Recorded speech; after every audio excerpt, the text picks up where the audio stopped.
उसमें charging discharging की एक दो प्रॉब्लम और देखते हैं just for revision.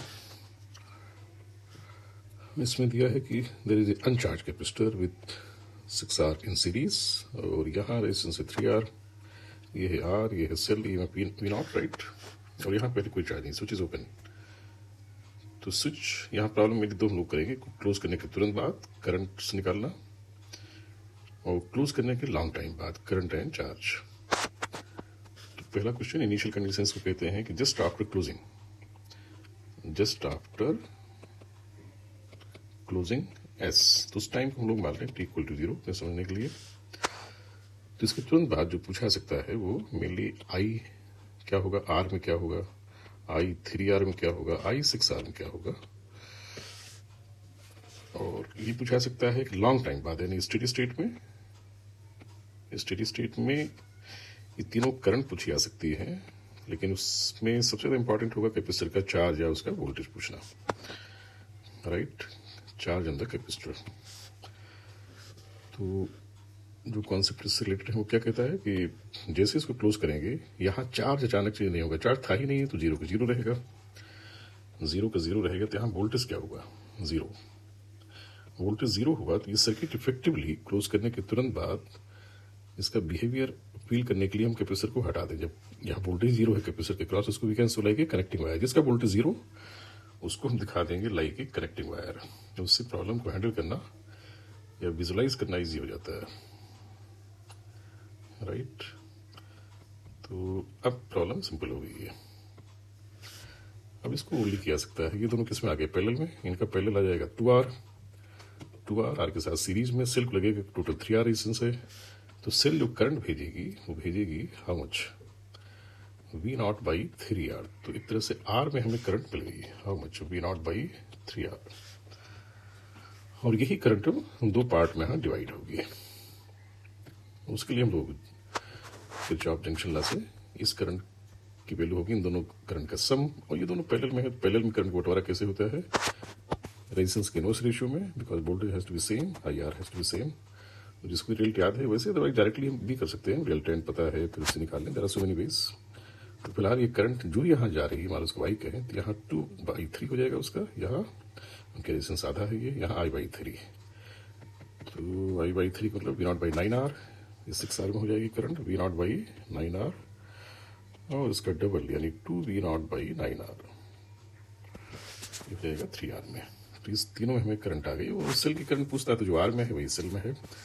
Steady state में करंट बताने के लिए या चार्ज बताने के लिए फिर देखना पड़ेगा कि जहाँ कैपेसिटर है उसकी ब्रांच में रेजिस्टेंस तो है, वैसे तो रेजिस्टेंस यहाँ भी है जहाँ से करंट चलनी है, तो यहाँ डायरेक्टली दिख रहा है, तो ये क्लियर हो गया कि कैपेसिटर तक जो भी चार्ज आएगा वो रेजिस्टेंस को क्रॉस करके आएगा। तो लॉन्ग टाइम बाद करंट के चार्ज क्या हो जाना है, कांस्टेंट, चार्ज कांस्टेंट होने का मतलब करंट यहाँ क्या हो जाएगा लॉन्ग टाइम बाद 0, तो IR इसका 0 हो गया, इस ब्रांच में वोल्टेज 0, यहाँ वोल्टेज 0, लेकिन यहाँ तो चार्ज है तो वोल्टेज तो होगा यहाँ, लेकिन यहाँ वोल्टेज 0 हो जाएगा, और यहाँ करंट नहीं जा रही होगी। ज़्यादा इंपॉर्टेंट पॉइंट ये है कि लॉन्ग टाइम बाद हम लोग करंट यहाँ मानेंगे ही नहीं। जब करंट नहीं मानेंगे तो करंट और वोल्टेज के एनालिसिस के लिए सर्किट हमारा इफेक्टिवली ये हो जाएगा, ये हो गया, इस तरफ करंट जाएगी ही नहीं, बट इट डजंट मीन कि यहाँ कोई चार्ज नहीं आएगा। सर्किट एनालिसिस के लिए जो सर्किट इफेक्टिव है ये वो ऐसा दिखेगा। तो ये दोनों रेजिस्टेंस सीरीज में आ जाएंगे। ये सिचुएशन कब होगी, ये सिचुएशन होगी T इक्वल टू इन्फिनिटी यानी लॉन्ग टाइम बाद। ये सिचुएशन कब थी, T इक्वल टू 0 प्लस मतलब स्विच क्लोज करने के तुरंत बाद, या 0 कह सकते हैं।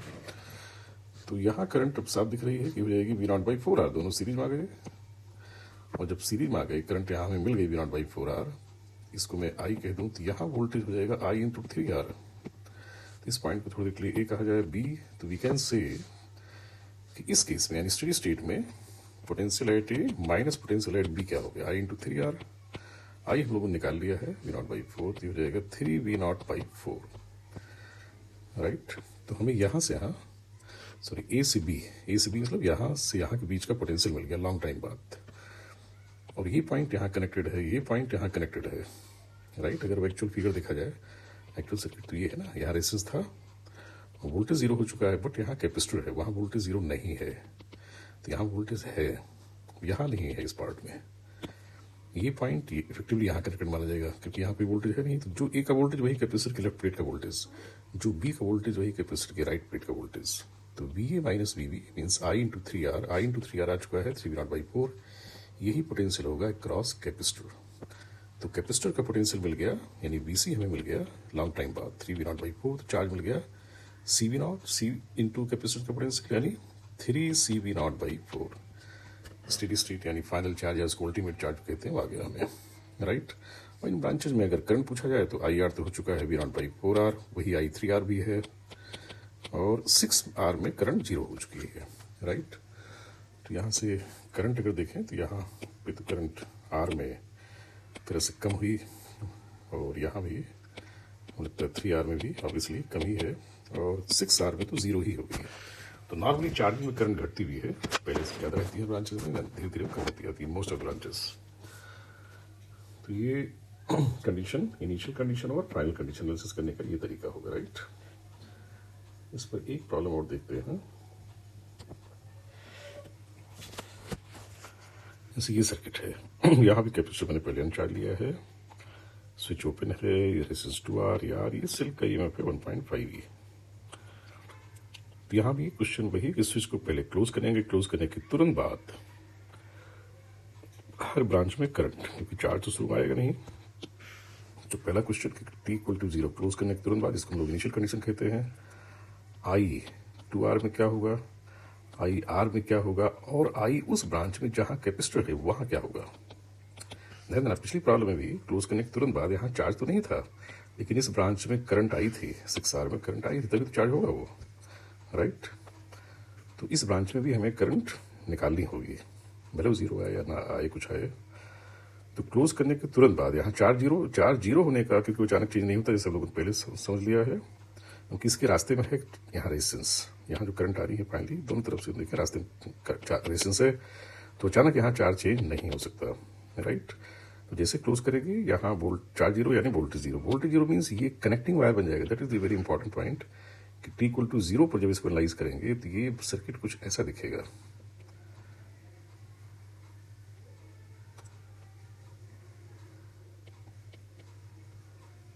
राइट।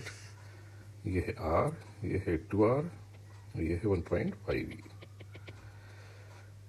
यहाँ स्विच थी, तो अब सेल को लगेगा कि ये कनेक्टिंग वायर है, यानी इसने तो क्या किया, इन दोनों पॉइंट को शॉर्ट कर दिया। जब शॉर्ट कर दिया तो यहाँ से वोल्टेज 0 हो गया, यहाँ से हम वोल्टेज कंफ्यूज नहीं हो सकता कि ये क्या होगा, कुछ नहीं। जब वोल्टेज 0 हो गया शॉर्ट, तो ये तो कोई चीज नहीं कर सकता। अब इसका वोल्टेज 0 है, इसमें करंट 0 होगी। कुछ लोग इसको डाउट होता है कि यहाँ वोल्टेज 0 है तो यहाँ 0 होना चाहिए, क्योंकि इसका रेजिस्टेंस 0 है, तो वोल्टेज 0 V0 R0, तो उनका रेशियो पता नहीं क्या होगा। बट जहां पे वोल्टेज 0 है बट R0 नहीं है, यहाँ वोल्टेज तो 0 हो गया, क्योंकि पॉइंट इधर से आके देखें, बट यहाँ R फाइनाइट है तो 0.2 आ रही है, तो 0 हो जाएगा। तो यहाँ तो करंट 0 होगी, बट यहाँ पता नहीं क्या होगी। तो I इंटू R तो 0 हो गया। I R में और C में जो भी करंट यहाँ बाई चांस अगर जाती है तो IC कहलाएगी। अब ये देखें को करंट निकलेगी कैसे, तो निकलेगी, लेट अस सी। इसमें KVL तो सेटिस्फाई होना है, इस ब्रांच में तो हो गया, क्योंकि यहाँ वोल्टेज ड्रॉप 0, तो यहाँ वोल्टेज ड्रॉप 0, तो यहाँ करंट 0। लेकिन इस लूप में भी होना है, तो इस लूप की बजाय बल्कि बाहर चलना ज़्यादा बेटर फील होगा। तो अगर हम लोग ऐसे चले, मान लो यहाँ करंट है, मान लें I, तो if I move from here, तो यहाँ पहले क्या है, यहाँ 0 वोल्ट। समझने के लिए गेन ड्रॉप से चले, 1.5E का गेन है, तो गेन को प्लस कह दिया, IR का ड्रॉप है, और कैसा करते हुए हम लोग आगे चले। यहाँ कुछ चीज नहीं हुआ, कुछ नहीं हुआ, वापस यहाँ आ गए, तो वी विल रीच एट 0। तो I की वैल्यू आ गई 1.5E/R। तो जो करंट ये है, क्या वही ये होगी, यस, क्योंकि इसमें जानी ही नहीं हो, तो हमने पहले तय कर लिया। तो यही बराबर IC भी हो जाएगा। तो कैपेसिटर की चार्जिंग करंट हमें मिल गई स्टार्टिंग 1.5E/R, और जो R है उसकी भी करंट यही है इसमें। तो हमें तीनों ब्रांच में करंट मिल गई है, दो में से ऊपर वाले में 0, राइट। ये तो है इनिशियल कंडीशन। फाइनल कंडीशन क्या होगी, यानी लॉन्ग टाइम बाद क्या होगा, वो भी हम लोग निकाल सकते हैं, राइट। तो वो कैसे आएगा, लॉन्ग टाइम बाद कैपेसिटर की एनालिसिस कैसे करते हैं। लॉन्ग टाइम बाद हमें मानते हैं कैपेसिटर की ब्रांच में करंट नहीं आएगी, क्योंकि चार्ज वहां कांस्टेंट हो रहा है। जब यहाँ करंट नहीं आएगी तो जो भी करंट सेल से चलेगी वो आगे चल के ऊपर नहीं जाएगी, लॉन्ग टाइम बाद यहां से चली जाएगी। तो at T equal to infinity, at T equal to infinity circuit के एनालिसिस के समय सर्किट कुछ ऐसा दिखाया जाएगा।